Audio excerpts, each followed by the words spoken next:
Welcome to Connecting the Dots, a non-traditional legal program with your host and trusted advisor, Liz Myska, your guide through the web of life's dilemmas.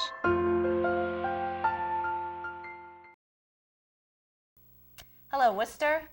It's attorney Elizabeth Myska with Connecting the Dots. Today, my guest is Jonathan Odell. Welcome, Jonathan. Thank you very much, Liz. Can you just tell me what position you hold in the Mass Commission for the Deaf and Hard of Hearing? Absolutely. So I am the Assistive Technology Specialist, and I also provide trainings for the Mass Commission for the Deaf and Hard of Hearing. And what that means is that I know a lot about assistive technology that is used by deaf, hard of hearing, and late deafened people. And I can advise people and universities and public places and basically businesses on what kind of technology they should use to accommodate deaf and hard of hearing people like myself. And that's what I spend a lot of time on. Before I ask you what type of technology, because I know myself, when I hear that word, I start to quiver and quake. Tell me a little bit about yourself and what your history is. Absolutely. As I said earlier, I'm very happy to talk about myself, but I'm going to do this in a very limited format. Otherwise, I might exceed the boundaries of this program. But I grew up perfectly normally, and I lost my hearing at age 10. And I had an illness. I had meningitis. And meningitis very often can make people blind. It can introduce mental health issues. It can damage the brain, actually. And in my case, what it did was the very high fever damaged the hair cells inside my ear that help somebody to hear, a person who has normal hearing. So what happened to me, I became deaf pretty much overnight. And my parents decided that they were going to bring me up to be, quote unquote, as hearing as possible, which was at the time the standard procedure. And so I went to oral schools where sign language was not allowed, and I learned to focus on lip reading, speech reading, and audible communication. And I grew up in Vienna, Austria, which again, at that time was very much in the dark ages, and to some extent still is compared to the United States. We do not have the progressive view, and certainly we did not have the progressive view back then, which we have today, about communication, about what styles of communication are preferred, and that kind of thing. Let me just interrupt you. So in essence, your parents didn't want you to be segregated. They wanted you to live in the mainstream world, yes? I suppose you could say that. Today we have a completely different political view. So today the political view is that, there's absolutely nothing wrong with being deaf and communicating using sign language. But that is not the view that my parents were exposed to at the time, because they didn't know that different option even existed. Okay. So instead of sending me somewhere where sign language was practiced, which probably would have been a more inclusive form of communication, they sent me to a mainstream boarding school in England after I had gone to my German-speaking school for the deaf and hearing impaired. And I was pretty much left to fend for myself for most of my adult education, trying to understand what people were saying without having any visual cues as to what they were saying. There was no sign language support or anything of the kind. Right. Was that difficult? Yes, it was very difficult. It was very difficult. I remember sitting in classrooms and feeling completely left out because the teacher would talk about something and I would have absolutely no idea what they were talking about. And everybody else was interacting, having a good time, laughing, learning. Right. And I had a very ugly relationship with education, because education to me was torture. Torture, right. We basically sat in a room, didn't get anything, and were expected to bring the same results that everybody else did. Perform, right. And was that true all the way up until your college years, until your secondary and beyond? Pretty much, yes. So the first time I attempted college, I was in the United States already, and I didn't do very well because it was a lecture-based environment. And I had hit the stage in my development where actually I was much more interested in finding out about who I was, who am I, where do I belong, how do I fit in. So I pretty much did not go to classes anymore and focused on the development of my social skills. for which, unfortunately, you don't get credit these days. I'm just wondering, did you hang out at cafes or what? I hang out at cafes, and I also found out that that's also not the perfect place to be, because many cafes and also many establishments that serve, alcoholic beverages, which were popular back then with the college crowd, happen in very noisy, dark spaces where A, hearing aids don't work that well, and B, speech reading is made difficult by the fact that it's very dark. Exactly. But what happened ultimately was, after the Americans with Disabilities Act passed, and I had already started working for a state government, I decided to go back to college.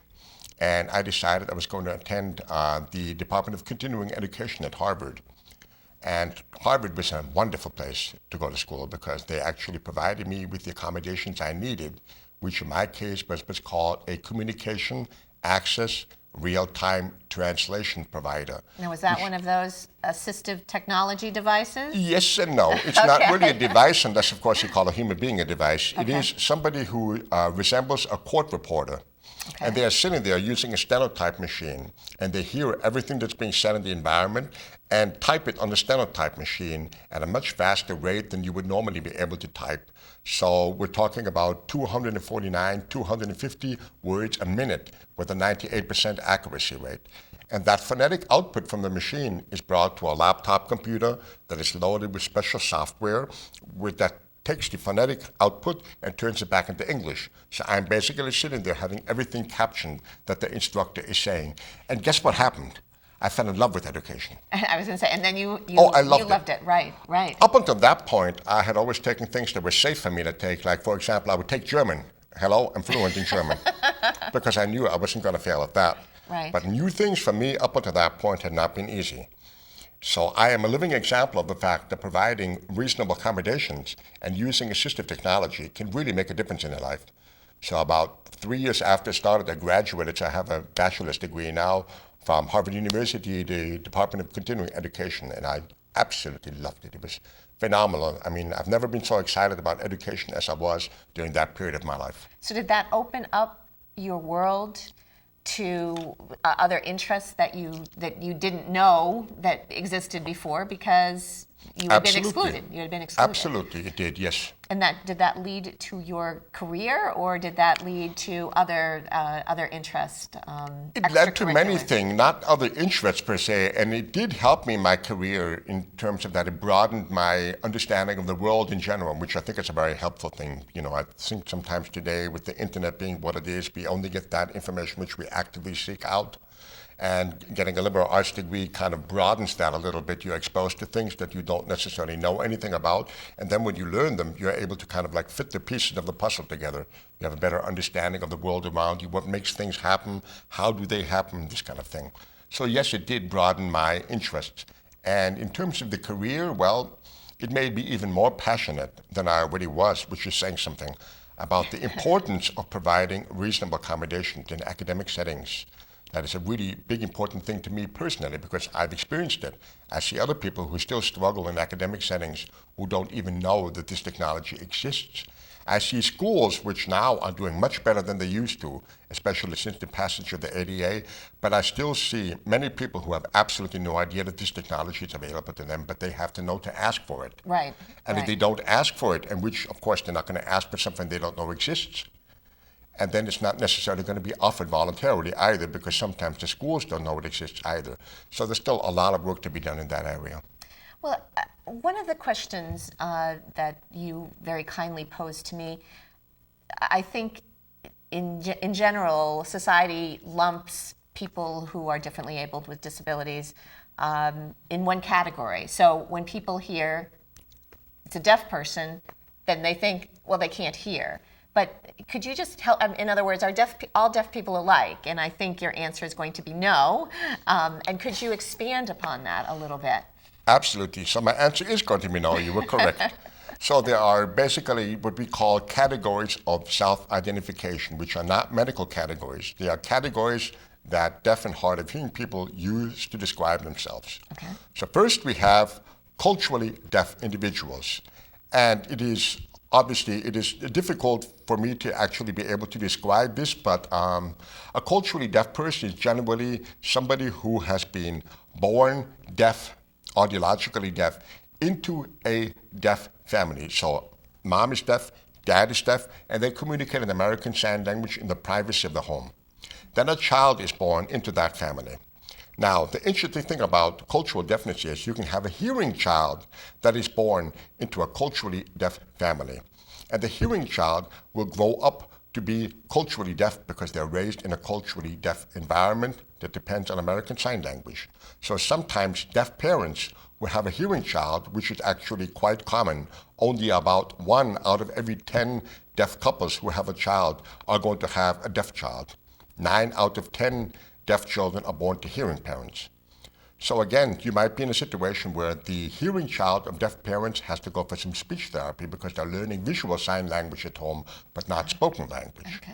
So culturally deaf people do not regard themselves as having a disability. They view themselves as a cultural and linguistic minority. No different from, and this is an example I use often when I do presentations, if you have a German-speaking father and a German-speaking mother in a German-speaking environment, and they have a child that is born, you would assume that that child is going to learn German as a first language. Mm-hmm. And that is how I basically explain deaf culture to other people. So does that make sense to you? Yes, absolutely, absolutely. So a deaf person will use American Sign Language to communicate. And this is interesting again because American Sign Language is called American Sign Language because it's a fact that it's a language that is used here in the United States by culturally deaf people. It has absolutely nothing to do with English, which is a very common misperception. One of the things we struggle with at the state level is trying to explain to people, okay, you can't, if you're a hearing person and you're faced with a deaf person, you can't say, oh, that's okay, the person uses sign language, I'm going to write back and forth. Because this person is not necessarily conversant in written English because that's not their language. American Sign Language is a completely different language that has nothing to do with English. So you almost have to regard somebody who uses American Sign Language as an ESL person, okay. Somebody who does not have a native command of spoken English, but does have a native command of American Sign Language, which, matter of fact, is a recognized language of its own, with its own syntax, its own structure. I'm just curious, and I find this fascinating, but say that there was someone who was born to deaf parents who was hearing, and when they go to school, that's their first exposure to spoken English. Then is that child considered a betrayer because now their world has expanded to incorporate spoken English, even though that wasn't that wasn't how they were nurtured? That's an interesting question. I do not think so because, honestly, I have not been in that situation. Right, although right. I can tell you that I was previously married to a deaf woman, and we have a child together, and the child is perfectly hearing. So my daughter learned American Sign Language from her mother, and we practiced American Sign Language at home. But my daughter also, from a very early age, because of her mother's conscious efforts, was also integrated into the hearing world. So she was able to learn both languages at the same time. So at home, she would practice American Sign Language. With me, she would actually talk also. And then, of course, she had all of her hearing friends and family who would also talk to her. So she grew up with both at the same time. And I have known many culturally deaf people who, when they have a hearing child, they work very hard at making sure that the hearing child is integrated well with the hearing community. So I would not say that there's a sense of betrayal or anything. There's a realistic assessment on the part of culturally deaf individuals that sign language is important, but if this person is hearing, we also need to encourage and maximize the potential to be able to communicate in a hearing environment. And then conversely, if it's deaf parents with a deaf child, and as you said, that's to them, their world is complete. It's not as though the world is broken. How societally there would be, I think, why are they walling themselves off? Can you just Sure, I can talk about that. One of the problems that I don't think is unique to the whole deaf and hearing issue is the fact that disabilities in general are looked from a medical perspective.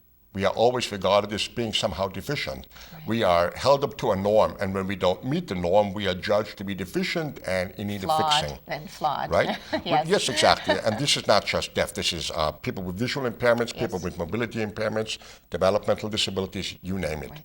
So in this case, what happens is deaf people do not consider themselves to have a disability. They consider the handicap to be the environment with which they are faced when they try to venture outside of the deaf community, and are immediately faced with communication barriers, such as, for example, going for a job interview as a deaf individual and not being provided with an American Sign Language interpreter as required under the law.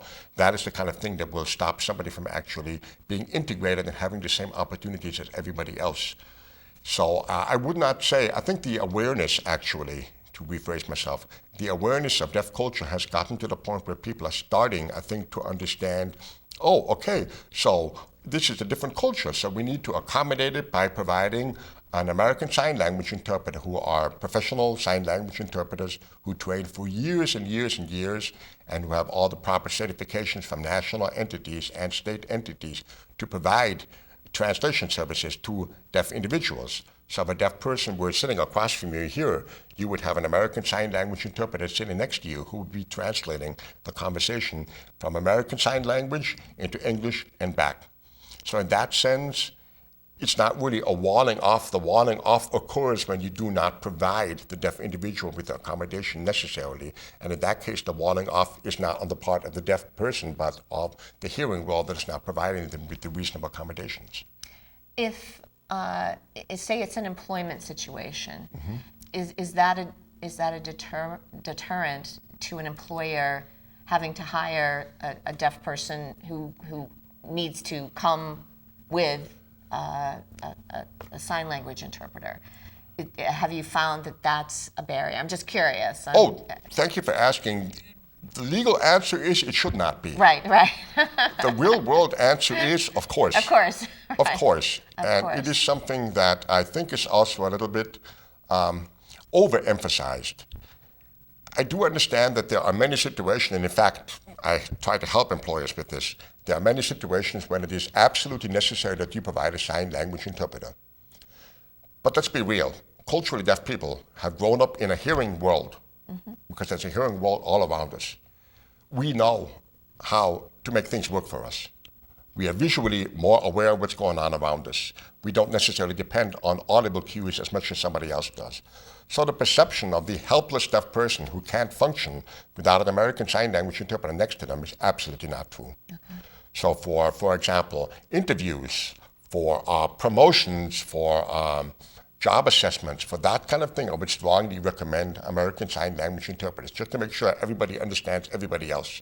But in almost any situation, other than that, I can see that many culturally deaf people will say themselves, you know what, I don't really need an interpreter for that. Right. I'll work just fine without an interpreter. The important thing is to treat everybody with hearing loss differently. Not to assume that this person uses this, so therefore the next person who is deaf also uses this. Exactly. And so I want to bring you back to your categorizations. Sure. So my next categorization would be the vast majority of people who actually lose their hearing are what's called hard of hearing. So we define a hard of hearing individual as being somebody who has lost the ability to hear after having acquired whatever spoken language is their primary language. Okay. And there, the misconception is that it's all about volume amplification.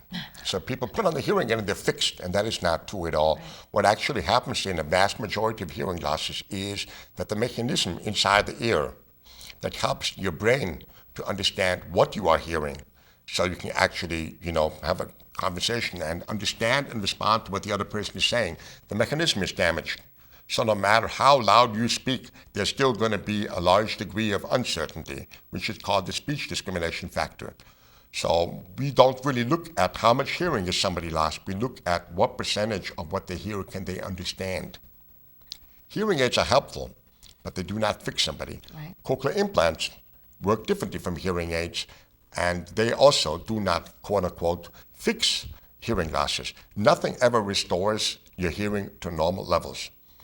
You can use speech reading, which means looking at somebody's lips, looking at the body posture to try to give you an understanding of what the other person is saying to you.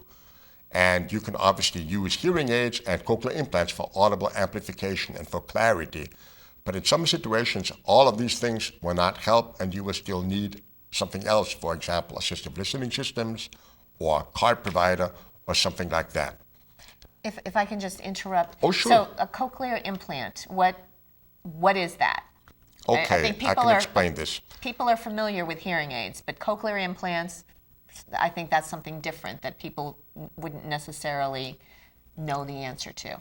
Sure. So hearing aids are devices that amplify hearing. They actually do a lot more than that, but the quick answer is they amplify hearing. Digital hearing aids today, for example, have the ability to receive the incoming sound, sort of split it up, and amplify where it's necessary and shape the sound to match your hearing loss. And for that, you should go to an ear, nose, and throat doctor, and then they will actually check you out to see what's the cause of your hearing loss and refer you to an audiologist who will then fit you with the appropriate hearing aid. I was going to ask you about audiologists, but thank you for making that point. Okay, so I just jumped ahead because I wasn't sure what you were going to ask me about. So then we go to cochlear implants, and this is important to me also because for many years, no audiologist ever thought to tell me about cochlear implants, which to this day surprises me, because I was severely, profoundly hard of hearing, and I had the most powerful hearing aids that were known to man, so to speak, and I was still not doing so well. And then one day I decided to get cochlear implants, and actually what I'm going to do is I'm going to remove my cochlear implant from my head and show you the components. So underneath my head I have, and I don't know if you can feel this, you can give me your finger, and you can feel I have a little bump. Yeah, I feel the bump. That is where a receiver was implanted. And from this receiver, which is subcutaneous under the skin, there is it kind of looks like a big tadpole, if you will. I have a long tail of electrodes that was inserted into my cochlea. So this device itself is inert. It depends on the external components, which I have right here so you can actually feel them. So this here, this part that you are now feeling is called the universal headpiece. It magnetically attaches to the implanted part under my skin, which is one reason, by the way, why people with cochlear implants cannot have MRIs. So that is a big important thing to keep in mind. If you're ever dealing with somebody with a cochlear implant, they cannot have MRIs because of the implanted technology. So then here I have a microphone that picks up the sound. This part up here is the processor. Then I have a cable that leads to the universal headpiece. And the bottom part is basically just the rechargeable battery, which lasts me for about 9 hours. And what I do is I put this behind my ear, and then I attach the universal headpiece against my head, where it magnetically attaches. And what it does is it picks up the sound, but instead of helping me hear through sound waves, it picks up the sound, sends a signal to my implanted component, which then fires electrodes in response to the signal that it's receiving from the processor. And the electrodes stimulate the auditory nerve in the same way that in a hearing person, the hearing mechanism, which in the hearing person is intact, would signal the brain what is actually being received. So then the cochlear implant, in other words, tries to make up for the fact that the cochlea itself has been damaged, and it replicates the function of a normal, healthy cochlea. So that's what the cochlear implant does. And I put it on as an adult. I made that choice for myself as an adult with hearing loss. And it is not a guaranteed fix. For some people, it works very well, but it only generally works for people who have a previous language-based. In other words, it is as if you hit a key on a typewriter, the appropriate key has to come out and hit the paper. So the language map in somebody's head has to be there. The part that hits the paper has to be there. If somebody has never learned English, for example, or spoken language, a cochlear implant is not going to work because there's nothing there to trigger that part that actually hits the paper. Let me ask you, I'm fascinated by this. So no audiologist had ever suggested this for you. Nope. How did you know about it? That's question number one. Question number two, how lengthy is the procedure? Do you have to be, I'm sure, sized up for it to determine? Yes, absolutely. And how long have you had your cochlear implant? Is 3. So it's not the 3-part question. It's a I'm trying to 3-part remember the first part. So the audiologist, I do not know why. Perhaps because I functioned so well. That's a result of my functioning so well that They never even thought of it. That's quite possible. Right. And probably the most likely explanation. How did I find out about it? Through my job. Because many people I work with in the agency also decided at some point that, they were going to investigate cochlear implants. And I saw some really remarkable transformations. People who had been audiologically deaf who suddenly could speak on the cell phone again and do things like that, which were far out. And so I decided at one point, why not? I'd like to say it was a complicated, deliberative, intelligent process. It wasn't. I woke up one day and said, why not? I'm going to do this. I'm going to do this. And then comes an evaluation. It takes a couple of months, and they evaluate you to see if you're a medical candidate. I passed that. They provided me with the passing grade, and then I had the surgery first on the left ear, which was approximately an hour and a half, I like to say, and 3 weeks later, I put the external components on and did very well almost immediately. Wow. After 3 weeks, I had gone from 0% speech recognition to 68% speech recognition, which is phenomenal. And based on the success of that one, I then did my second one, which came about 2 years later, and I did very well with that one also. Thank you, Jonathan. Fascinating. This is attorney Liz Myska. Thank you for watching Connecting the Dots. Remember, I'm your trusted legal advisor. Please feel free to contact me at 508-753-7681 or Liz, L-I-Z, Myska, M-Y-S-K-A, @gmail.com. Thank you. Please note that the information provided in this show is not a substitute for consulting with an experienced local attorney and receiving counsel based on the facts and circumstances of a particular transaction. To contact Lizbeth, email her at lisbeth@elizabethlmyska.com or call her office at 508-753-7681. We're online at connectingthedots.lawyer.